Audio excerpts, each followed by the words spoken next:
1 EME equal बेटा कितना हो गया 3 इंटू 10 की पावर 10 ESU हो गया। तो ये इलेक्ट्रिक चार्ज के बारे में आपको बता रहे थे अपन लोग। अब इसके बाद अपन पढ़ेंगे चार्ज में ही एक होता है फोटोन बेटा। फोटोन का क्या होता है, रेस्ट मास जीरो होता है। The rest mass of photon is zero. और इस फोटोन को हम कहते हैं अनचार्ज पार्टिकल। ऐसे क्वेश्चन आपका एग्जाम में पूछ सकता है कि फोटोन का रेस्ट मास जीरो होता है, या पूछ सकता है कोई ऐसा बताइए आप पार्टिकल जो आपका अनचार्ज हो और जिसका रेस्ट मास जीरो हो, तो बेटा उसको हम कहते हैं फोटोन। ठीक बेटा। तो अब हम पढ़ेंगे इसके आगे कंडक्टर, इंसुलेटर एंड सेमीकंडक्टर। तो बेटा देखो कंडक्टर क्या होता है, those substance in which electric charge can easily flow is called conductor. जिसमें करंट इजीली फ्लो हो उसे हम कंडक्टर कहते हैं। अर्थात वे पदार्थ जिनमें विद्युत धारा का प्रवाह आसानी से होता है उन्हें हम चालक कहते हैं। जैसे ह्यूमन बॉडी मानव शरीर, ऑल मेटल्स सभी धातुएं, ये हमारी बेटा किसमें आती है, कंडक्टर में आती है। एक हमारा होता है बेटा इंसुलेटर। इंसुलेटर क्या होता है, दो सब्सटेंस इन विच करंट या charge does not flow is called insulator. अर्थात वे पदार्थ जिनमें आवेश या धारा का प्रवाह आसानी से नहीं होता उन्हें हम कहते हैं इंसुलेटर्स। अचालक कहते हैं, कुचालक कहते हैं उनको।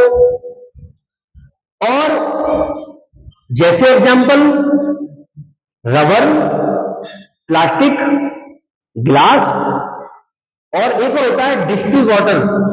डिस्टिल वाटर भी हमारा क्या है, एक इंसुलेटर की तरह बिहेव करता है। तो ये हमारे क्या हो गए, एग्जांपल किसके हो गए, इंसुलेटर की। अब बेटा आता है इसके बाद सेमीकंडक्टर।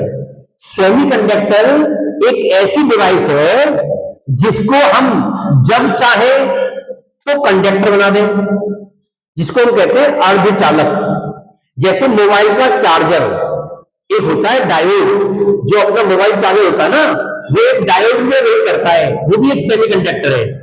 जो सेमीकंडक्टर अर्थात डायोड जो वर्क करता है, जो वो उसका जो वर्किंग मेथड है वो वर्क करता है रेक्टिफायर के फॉर्म में। रेक्टिफायर क्या होता है, रेक्टिफायर एसी को डीसी में कन्वर्ट करता है। ये आपको चैप्टर नंबर 14 में पढ़ाया जाएगा। तो सेमीकंडक्टर पूरा चैप्टर नंबर 14, चैप्टर नंबर 14 पूरा सेमीकंडक्टर हमारा सेमीकंडक्टर के ऊपर है। ठीक बेटा। जैसे कार्बन, जर्मेनियम और सिलिकॉन। तो अभी हम बता रहे थे आपको कि सेमीकंडक्टर जो है हम जब चाहें उसको बनाए कंडक्टर, और जब चाहें तब बनाए उसको इंसुलेटर, अर्थात कुचालक और अचालक। अब ये कैसे होता बेटा, तो जब अगर हम किसी अर्धचालक को, सेमीकंडक्टर को ले आते हैं रूम टेम्परेचर पे, 27 डिग्री सेंटीग्रेड का रूम टेम्परेचर, या उसको कहते हैं 300 केल्विन। जब उसको ले आते हैं रूम टेम्परेचर पर, या उसकी कंडक्टिविटी को बढ़ा देते हैं, ठीक बेटा, या उसका टेम्परेचर बढ़ा दिया जाता है, तो एक सेमीकंडक्टर कंडक्टर की तरह बिहेव करेगा। अर्थात एक अर्धचालक चालक की तरह व्यवहार करता है, लेकिन एब्सोल्यूट जीरो टेम्परेचर परम शून्य ताप पर एक अर्धचालक को चालक की तरह कार्य करता है। अर्थात at absolute temperature the semiconductor behaves like as a insulator. तो ये हमारे हो गए कंडक्टर, इंसुलेटर एंड सेमीकंडक्टर। उम्मीद करते हैं सब बच्चों के समझ में आगे होंगे, और इनकी डेफिनेशन आप लिख लेंगे, या हम आपको डिस्क्रिप्शन में उसको डाल सकते हैं, तो आप वहां से पीडीएफ डाउनलोड कर सकते हैं, कोई दिक्कत नहीं होगी इसमें। अच्छा एक चीज और बेटा, अब एक होता है डाइलेक्ट्रिक्स। डाइलेक्ट्रिक क्या बवाल है, डाइलेक्ट्रिक्स परावैद्युत पदार्थ, डाइलेक्ट्रिक्स सब्सटेंस क्या होते हैं ये डाइलेक्ट्रिक्स जो हमारे होते हैं सब्सटेंस, ये एज ए वो होते हैं इंसुलेटर। और इंसुलेटर होते हैं। तो जब इन पर हम हाई इलेक्ट्रिक फील्ड करते हैं अप्लाइड, उच्च विद्युत क्षेत्र आरोपित करते हैं, तो इन इंसुलेटर्स के सरफेस पर एक चार्ज इंड्यूस हो जाता है, एक आवेश प्रेरित हो जाता है। तब ऐसे पदार्थों को हम परावैद्युत पदार्थ कहते हैं, परावैद्युत पदार्थ कहते हैं, या उनको कहते हैं हम डाइलेक्ट्रिक्स। तो डाइलेक्ट्रिक्स मतलब those insulators in which high electric field applied across the insulators, then a charge is induced at the surface of the insulators is called dielectric substance। वे पदार्थ जिन पर उच्च विद्युत क्षेत्र आरोपित करते हैं, तो उनके पृष्ठों पर एक आवेश प्रेरित हो जाता है, उसे हम कहते हैं डाइलेक्ट्रिक्स, परावैद्युत पदार्थ। जैसे अभ्रक, जैसे बेटा अभ्रक, इसको बोलते हैं एस्बेस्टस। अभ्रक एयर, हवा, एयर, पेपर, कागज, कुचालक तेल, कुचालक तेल, मिनरल ऑयल, ये सब एग्जाम्पल से किसके बेटा? डाइलेक्ट्रिक्स के। अभ्रक एस्बेस्टस क्या होता है हमें पता होना चाहिए बेटा। ये सिलिकेट कंपाउंड होता है एस्बेस्टस, जो कि मिक्सर होता है किसका? Phosphorus plus Na plus Si। इसका ये क्या होता है? मिक्सर होता है एस्बेस्टस। अपना फास्फोरस Na प्लस Si का एक क्या होता है? मिक्सचर, जिसको हम कहते हैं एस्बेस्टस अभ्रक कहते हैं। ये सिलिकेट कंपाउंड होता है। ये हमारे हो गए क्या बेटा? ये तो हमारे हो गए अपने डाइलेक्ट्रिक्स सब्सटेंस हमारे हो गए। अब हम इसमें ही आगे बढ़ते हैं।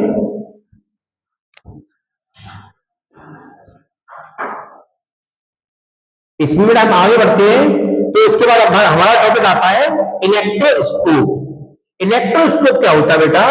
इलेक्ट्रोस्कोप एक डिवाइस होती है, देखो आप इसका बनाते फिगर, ये 12th के एग्जाम में आता है कि draw the level diagram of electroscope.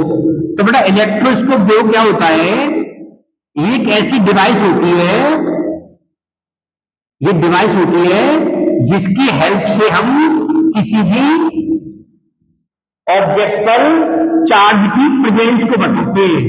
देखो ये मैं इसका बनाना डायग्राम, ये इलेक्ट्रोस्कोप बन रहा है आपका, ये मेरी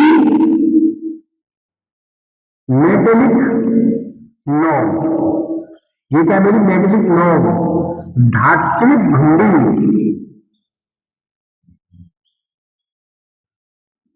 बेटा ये मेरा कॉर्क, ये मेरा कॉर्क, ये मेरी बेटा मेटल की रॉड, मेटल रॉड, धातु की छड़।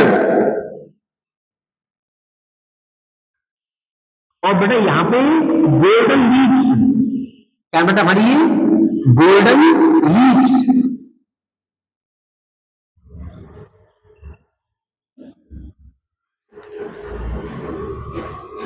स्वर्ण पत्ती, सोने की पत्ती। अब बेटा सोना महंगा होता है, तो हम सोने की जगह पे चांदी की या एल्युमिनियम की पत्तियों का यूज भी कर सकते हैं। तो अब क्या होता है, जब मैं इसके संपर्क में किसी चार्ज ऑब्जेक्ट को लेके आता हूं, इस मेटलिक नॉब के संपर्क में, इसके कांटेक्ट में किसी चार्ज ऑब्जेक्ट लेके आता हूं, तो ये चार्ज इस पर ट्रांसफर हो जाता है, और ट्रांसफर होकर के इससे क्या होती है, ये गोल्डन लीव्स इस पे हो जाती है, फैल जाती है। और अगर इस पर चार्ज पहले से होता नेगेटिव, तो बेटा गोल्डन लीव्स सिकुड़ जाती। इसका मतलब इन गोल्डन लीव्स का फैलना और सिकुड़ना क्या बताता है? ये बताता है चार्ज की प्रेजेंस को। तो यही मेरा, इसमें बस मेरा मोटिव यही था, जो मेरा इलेक्ट्रोस्कोप है, इलेक्ट्रोस्कोप, ये जो इलेक्ट्रोस्कोप है बेटा, इलेक्ट्रोस्कोप बस यही बताता है कि कोई ऑब्जेक्ट चार्ज है या नहीं, तो ये बताता है इसकी प्रेजेंस को। A device with the help of the presence of charge and object, किसी ऑब्जेक्ट पर चार्ज की प्रेजेंस को बताता है, उसे कहते हैं इलेक्ट्रोस्कोप। ठीक है, एक ऐसी युक्ति जिसकी सहायता से किसी वस्तु पर आवेश की उपस्थिति को ज्ञात किया जाता है, उसे विद्युतदर्शी कहते हैं। इसको हिंदी में विद्युतदर्शी भी कहते हैं। इसका यूज कैपेसिटर पढ़ेंगे, चैप्टर नंबर 2 पढ़ेंगे कैपेसिटर। ठीक है, कैपेसिटर में इसका यूज होगा, इलेक्ट्रोस्कोप लगाते कैपेसिटर पर, तो वहां इसका यूज आपको मिलेगा, देखो ज्यादा। अब इसके बाद हम पढ़ेंगे types of charging, types of charging, इसको बोलते हैं आवेशन के प्रकार, आवेशन के प्रकार बोलते हैं टाइप्स ऑफ चार्जिंग। अब आप इसके नोट्स मैं डाल दूंगा, पीडीएफ बना के डाल दूंगा बेटा, बस केवल समझ लीजिए आप टाइप्स ऑफ चार्जिंग होती क्या है। तो types of charging are 3 types. हमारा जो आवेशन होता है वो 3 प्रकार का होता है। एक तो बेटा होता है हमारा चार्जिंग बाई फ्रिक्शन, एक होता है चार्जिंग बाई कंडक्शन, और एक होता है चार्जिंग बाई इंडक्शन। ये हमारे 3 होते हैं, 3 टाइप होते हैं हमारे चार्जिंग की। टाइप्स ऑफ चार्जिंग के हमारे क्या होते हैं, 3 टाइप्स होते हैं, charging by induction, charging by friction और चार्जिंग बाई फ्रिक्शन और कंडक्शन। तो चार्जिंग बाई फ्रिक्शन क्या होता है, जैसा कि आपको बताया था कि जब पढ़ाया था आपको चार्ज, तब बताया था जब मैंने कैट स्किन को वूलन से रब किया था बेटा, तो क्या हुआ था, इलेक्ट्रॉन का ट्रांसफर हुआ था। तो वो क्या था हमारा, वही हमारा था चार्जिंग बाई फ्रिक्शन। जैसे जब हम छोटे बच्चे थे तो हम क्या करते थे, एक हमने ले लिया, स्केल ले लिया, स्केल को हमने अपने बालों से रब किया, घर्षण किया इसका, और जब घर्षण करते थे तो हम देखते थे कि जो कागज के जो पार्टिकल, जो कागज के टुकड़े थे, वो उनको उस स्केल को उसके पास ले जाते थे, तो वो भी क्या करता था, अट्रैक्ट करता था। वो भी क्या होता था हमारा, वो भी हमारा होता है आवेशित। तो ये हमारा क्या हुआ था, जब हमने आपको बताया कि एग्जाम बताया कि हमने स्केल लिया और उसको अपने बालों से क्या किया, रब किया। ठीक है, तो इसका मतलब क्या हुआ, हमने किया घर्षण, घर्षण घर्षण घर्षण घर्षण किया ना, तो उस पर क्या हुआ, उस पर क्या आया, चार्ज आया, चार्ज का क्या हुआ, ट्रांसफर हुआ, उसको कहते हैं चार्जिंग बाई फ्रिक्शन। एक होता है हमारा चार्जिंग बाई कंडक्शन। अब चार्जिंग बाई कंडक्शन क्या होता है, इसको समझेंगे अच्छे से, चार्जिंग बाई कंडक्शन को। चार्जिंग बाई कंडक्शन में क्या होता है, ये मेरे पास एक अनचार्ज ऑब्जेक्ट है, ये कोई अनावेशित वस्तु है जिस पर कोई आवेश नहीं है, ये मेरा क्या है, ये मेरा अनचार्ज ऑब्जेक्ट, इस पर कोई भी चार्ज बेटा नहीं है, एकदम अनचार्ज है, अनावेशित है। और जब मैं इसके कांटेक्ट में, मेरे पास एक चार्ज ऑब्जेक्ट और था, ये इसका स्टैंड है, इंसुलेटिंग स्टैंड है, ये क्या बेटा, इंसुलेटिंग स्टैंड, को चालक स्टैंड है। जब मैं इसके कांटेक्ट में चार्ज ऑब्जेक्ट को लेके आया, ये मेरा चार्ज ऑब्जेक्ट है, ये मेरा चार्ज ऑब्जेक्ट है, और ये मेरा क्या बेटा, अनचार्ज ऑब्जेक्ट है। जब इस चार्ज ऑब्जेक्ट को मैं अनचार्ज ऑब्जेक्ट के कांटेक्ट में लेके आया, तो मैंने क्या देखा बेटा, मैंने देखा एक जादू। और वो जादू क्या था कि दोनों ऑब्जेक्ट क्या हो गए, सेम नेचर से चार्ज हो गए बेटा। मैंने क्या देखा, जितना चार्ज इस पे था, तो ये चार्ज दोनों पे क्या हो गया, इक्वल इक्वल डिस्ट्रीब्यूट हो गया। जब इसको मैं क्या लाया, कॉन्टेक्ट में लाया, जब इनको मैं कॉन्टेक्ट में लाया तो चार्ज कैसे डिस्ट्रीब्यूट हुआ, Q equal Q1 plus Q2 upon 2। अगर इस पर 10 माइक्रोकूलम चार्ज है और जब ये इसके कांटेक्ट में आएगा तो दोनों पे कितना चार्ज हो जाएगा, 5। सपोज करो इस पर था चार्ज 6 माइक्रोकूलम और इस पे था पहले 3 माइक्रोकूलम, तो 7 और 3 10 माइक्रोकूलम, तो दोनों पे कितना हो गया, 5 हो गया बेटा। सिंपल सी कहानी। तो इसको कहते हैं चार्जिंग बाई कांटेक्ट। अब मैंने क्या किया, इन दोनों को अलग अलग कर दिया, तो ये दोनों ऑब्जेक्ट क्या हो गए बेटा, ये दोनों ऑब्जेक्ट हमारे क्या हो गए, सेम नेचर के चार्ज से चार्ज हो गए दोनों ऑब्जेक्ट। जितना चार्ज इस पे था उतना ही चार्ज इस पे आ गया। According to formula Q equal Q1 plus Q2 upon 2 के अकॉर्डिंग। तो ये था हमारा चार्जिंग बाई कंडक्शन। अब इसकी डेफिनेशन, भाई इसकी जो डेफिनेशन है वो इससे बनेगी कि जब किसी अनावेशित वस्तु को आवेशित वस्तु के संपर्क में लाया जाता है तो दोनों वस्तुओं पर समान प्रकृति का आवेश समान रूप से फैल जाता है, उसे कहते हैं क्या, चालन द्वारा आवेशन। अगर बात करें इंग्लिश मीडियम की तो when A अनचार्ज object with contact to charge object, then the both objects are charged, are same nature, तो इसे कहते हैं चार्जिंग बाई कंडक्शन।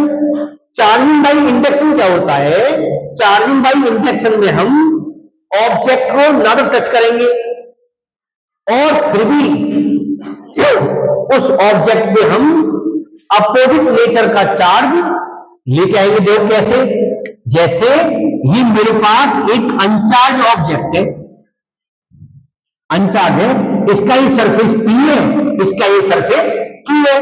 अब मैंने क्या किया, ये जादू है। चार्जिंग बाई इंडक्शन क्या होता है, जादू होता है बेटा, इसमें जादू होगा। देखो आप, ये मैं लेके आया एक ऑब्जेक्ट, एक मैं आवेशित वस्तु को लेके आया लेकिन विदाउट टचिंग, टच नहीं कराऊंगा। ये मेरा सरफेस P, ये मेरा सरफेस Q। अब मैं इसको इसके पास लेके आया बस, तो इस पर चार्ज आ गया नेगेटिव। जितना चार्ज नेगेटिव आया उतना यह चार्ज आ गया पॉजिटिव। अब आप देखो पॉजिटिव और नेगेटिव क्या होता है, आपका बैलेंस हो गया, आपका हो गया न्यूट्रल, उदासीन हो गया। इसका मतलब ये और इसमें अब कोई फर्क नहीं है। अब मैंने क्या किया, मैं दिखाई कलाकारी अपनी। अब मैंने इस ऑब्जेक्ट को, इस वस्तु को, इसकी जो सरफेस थी इसको मैंने ग्राउंड कर दिया, अर्थिंग कर दी, पृथ्वीकृत कर दिया। पृथ्वी से क्या निकल के आए, इलेक्ट्रॉन निकल के आए, और जब पृथ्वी से इलेक्ट्रॉन निकल के आए तो यहां का एक चार्ज था पॉजिटिव, इससे क्या हो गया, न्यूट्रल हो गया। इससे क्या हो गया, न्यूट्रल हो गया। अब मैंने और है कलाकारी, अब मैंने क्या किया, अब बेटा मैंने इसको इससे भी अर्थिंग से भी हटा दिया, और जब इसको हटा दिया तो यहां पे क्या रह गया, माइनस। ये तो मेरा पॉजिटिव ऑब्जेक्ट है ही। अब मैंने क्या किया, अब ये जो था ऑब्जेक्ट, ये वाला ऑब्जेक्ट पॉजिटिव, अब मैंने इसको हटा दिया, तो मैंने क्या देखा कि ये सारा चार्ज यहां पे क्या हो गया, डिस्ट्रीब्यूट हो गया बेटा। तो आपने क्या देखा, इसमें देखा ना जादू। क्या जादू है इसके अंदर, कि जो ऑब्जेक्ट था, जो वस्तु थी, वो हम ऑब्जेक्ट में क्या है पॉजिटिव, और जो वस्तु थी, जो हमारा ऑब्जेक्ट था, वो क्या हो गया, अपोजिट नेचर से क्या हो गया, चार्ज हो गया। और चार्ज होते ही इसका मतलब, और विदाउट टचिंग, हमने टच भी नहीं कराया था, और वो क्या हो गया, अपोजिट नेचर से चार्ज हो गया। तो इसको कहते हैं चार्जिंग बाई इंडक्शन। इसका भी आप स्टडी करेंगे आगे जाके चैप्टर नंबर 2 में जब पढ़ेंगे कैपेसिटर्स। ठीक बेटा, तो हमारा ये आज का टॉपिक यही समाप्त होता है। हमने आज टाइप्स ऑफ चार्जिंग पढ़ ली, आज हमने पढ़ लिया अपना, हमने पढ़ा था आज कंडक्टर्स, इंसुलेटर्स, सेमीकंडक्टर पढ़ लिया। ठीक बेटा, कल हम आपको कल अपना जो अपना पार्ट 3 आएगा, पार्ट 1 आपने पहले पढ़ लिया होगा, नहीं पढ़ा हो तो आप लिंक देख सकते हैं। अपना यूट्यूब चैनल है Kapil Gupta Newton physics classes नाम का, जिसमें पार्ट 1 पढ़ा हुआ है इलेक्ट्रिक फील्ड का। अब इलेक्ट्रिक फील्ड का पार्ट 2 आपका ये आ गया। अब मैं आपको पार्ट 3 में इसका आगे का टॉपिक पढ़ाऊंगा, और वो टॉपिक बेटा अपना होगा बेस चार्ज या फंडामेंटल चार्ज। और बेस चार्ज के बाद उसको पढ़ाऊंगा आपको मैं properties of charge. Properties of charge में क्वांटाइजेशन ऑफ चार्ज चलेगा हमारा, एडिटिव ऑफ चार्ज चलेगा, इनवेरियंस ऑफ चार्ज चलेगा, और कंजर्वेशन ऑफ चार्ज चलेगा। इतना पढ़ाने के बाद फिर अपन चार्ज के टॉपिक से बाहर निकल जाएंगे, फिर चलेगा अपना इलेक्ट्रिक फील्ड। लेकिन जब आपको पढ़ाएंगे क्वांटाइजेशन चार्ज, तब एक बनेगा फॉर्मूला छोटा सा Q = Ne। उसके ऊपर एनसीईआरटी न्यूमेरिकल बहुत सारे हैं, वो आपको न्यूमेरिकल कराए जाएंगे। कंपटीशन के न्यूमेरिकल कैसे आते हैं, ND, navy, air force, IIB, JEE mains में और नीट वगैरह में क्वेश्चन आते हैं, वो पहले सारे क्वेश्चन आपके क्लियर किए जाएंगे। किस फॉर्मूले पर, क्वांटाइजेशन ऑफ चार्ज पर, Q = Ne के ऊपर जितने भी अपने होंगे न्यूमेरिकल वो पढ़ेंगे। तो बेटा आज का टॉपिक अपन यही समाप्त करते हैं, पार्ट 2 अपना। तो आप चैनल को लाइक कीजिए, सब्सक्राइब कीजिए, कमेंट कीजिए एंड आगे शेयर कीजिए, जिससे कि और बेल आइकन को प्रेस करना ना भूलें, जिससे जितने भी आगे नए वीडियो आएंगे वो आपको टाइम पर मिलते रहे देखने के लिए, और आपको कोई परेशानी ना हो। धन्यवाद।